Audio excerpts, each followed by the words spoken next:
Welcome back to This is Baseball. My name is Brandon Johnson, and today is an exciting episode. We've talked a little bit throughout the season about Jack Caglianone and the inevitability of him being called up to the Kansas City Royals Major League roster, and the day has finally come. He will be making his Major League debut with the Kansas City Royals in St. Louis tonight. And this is significantly earlier than I thought he would be here. I knew he would be here in 2026.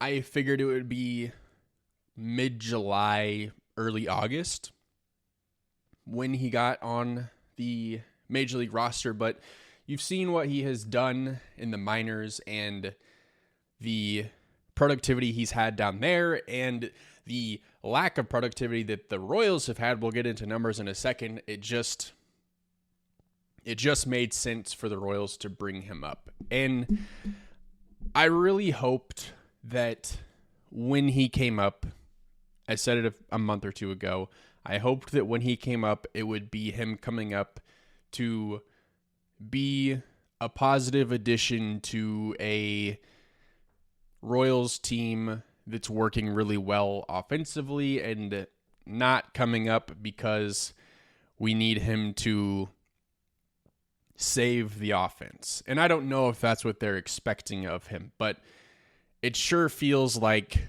oh my gosh, nothing is working. We need to get Jack up here right now.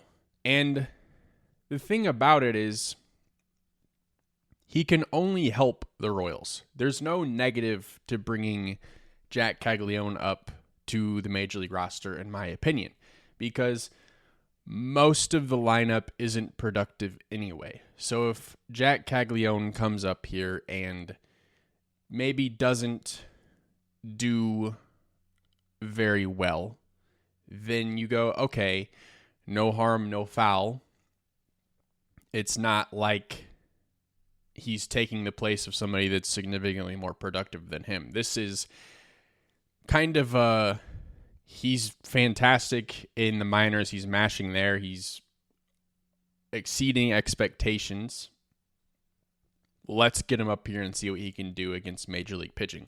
And I personally think that he's going to do very well. Now let's look at some numbers just to kind of get an idea of the player that is coming up here. We'll look at his numbers and then we'll kind of compare him with what's going on the Royals roster and how they're performing as a team and how he can be a help to them.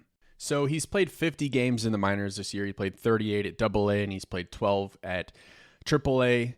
His batting average is .322 with a .389 on base, the .593 slugging, which on base plus slugging is .982. Through those 50 games, he has 15 home runs and 56 RBIs.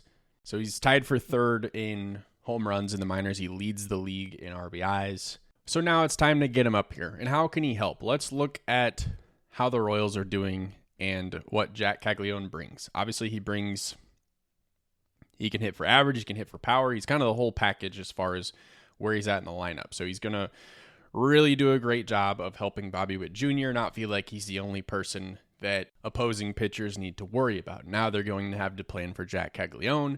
Vinny Pasquantino is hitting better now, and now you hope that with a little bit of pressure taken off of Salvi, that Salvi can kind of get things going as well. So reducing pressure off of Bobby Witt Jr. and just being a help to him will be huge. I don't know where they're planning on having him in the lineup. I'm assuming right in the meat of the order. But the thought of Bobby Witt Jr., who's obviously signed a long-term extension here, and I would imagine if things go well with Jack Caglianone this season and into next season, that the Royals are going to be trying to figure out a way to keep him long-term as well. So if you can think about the idea of having Bobby Witt Jr. and Jack Caglianone on the Royals for years to come, it's a really exciting future to think about. So let's look at the Royals team stats as a whole. I've gone over this a few times and just how poorly the offense is performing in comparison to a pitching staff that is top 3 in the league. And if the Royals can just get their offense back to average, then I think this would be one of the best teams in all of baseball. but it's June 1st. We're 60 games in and it hasn't happened yet. Hopefully Jack Caglianone is part of the answer, maybe getting another bat in a trade somewhere. Royals are 28th in runs scored. They have 194 runs scored. They're the worst in the American League. They're worse than the White Sox, who are the worst in the American League record-wise. They struggle to get on base. They have the fifth worst on-base percentage in all of baseball, and they have like no pop as a team, which power is something that Jack Caglianone can provide to this team. I think when I look at Kauffman Stadium, it's not exactly known as a hitter's park, which I think Bobby Witt Jr.'s stats kind of speak to that. He leads the league in doubles. He has 20-plus doubles as in 2025. I think that Jack Caglianone is going to be doing much of the same, where he's going to be putting the ball in the gap quite a bit at Kauffman Stadium, and then in a lot of other parks, he's probably going to be hitting it over the fence. It is early June, and if all goes to plan, I think Jack Caglianone is going to win the Rookie of the Year for the Kansas City Royals. The last time the Royals had a player win Rookie of the Year was in 2003 when Angel Baroa won it for them.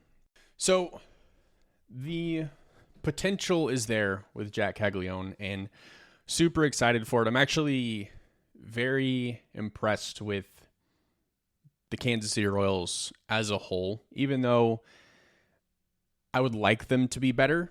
They are 31-29 in 2025.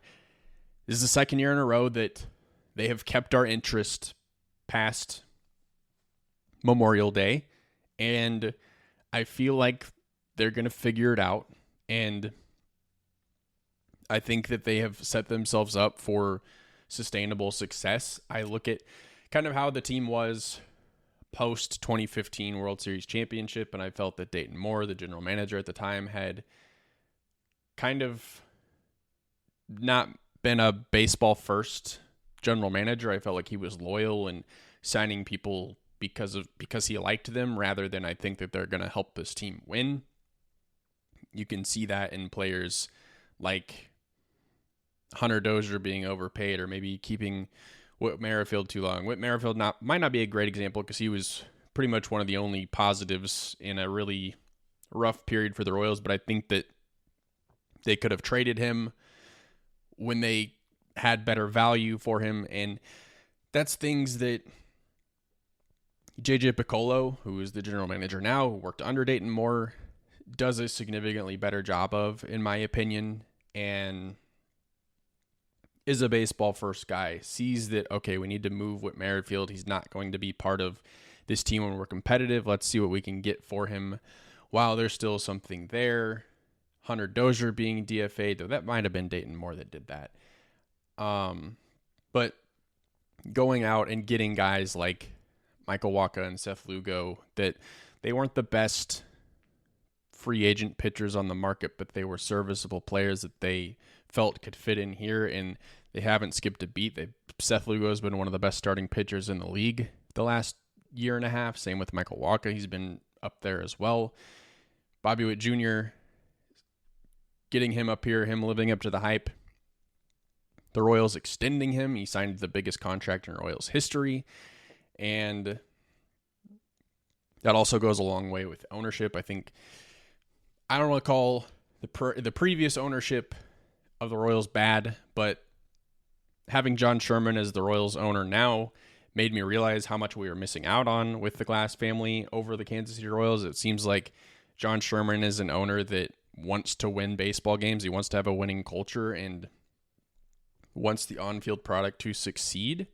And it shows in the money that they've spent, or the money that they're willing to eat, where you have Chris Stratton, who they DFA'd. You have Hunter Renfroe, that wasn't great last year. They brought him back, gave him a chance, realized it wasn't working, said, see you later. It's not working out anymore. MJ Melendez, realizing that he can't be part of the roster, the major league roster, sending him back down and not letting him overstay his welcome. Way back when JJ Piccolo first started, trading Adalberto Mondesi away, realizing that it wasn't going to work here, even though they tried and tried and tried. making trades like bringing in Lucas Urseg, signing Carlos Estevez, and developing Vinny Pasquantino, naming Salvador Perez captain. There's just a lot of things happening with this Royals team that are really exciting, and it's a long-winded way of saying that Jack Caglianone is the next exciting thing to happen on this Royals team, and a long list of reasons to be excited. I know that there's people living and dying of hoping that, or why, feeling like we should be where the Tigers are at 39-21 with a 6-game lead in the AL Central. That's just not the reality. But you have the pitching staff that is keeping everybody in it, and an offense that I believe will turn it around. I still think the Royals are a playoff team. As it stands right now, they're 1 game back in the wild card race, but a long way to go.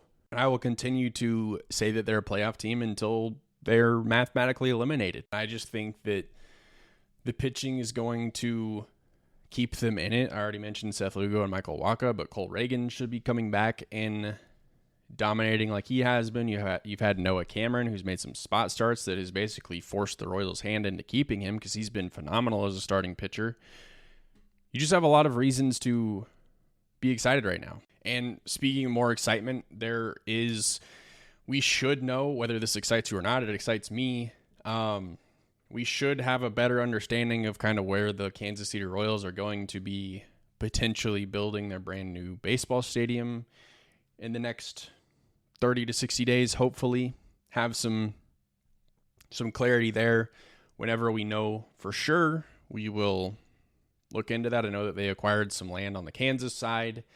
Don't have a ton of details on that, but I know that there is a deadline for the Star Bonds in Kansas that is in June. I know that Missouri is going to hold a special session to try to figure out what they can do to keep the Royals and the Chiefs in on the Missouri side. So once I know, I will cover that. But that's all I have today. Thank you for listening. I will see you next time.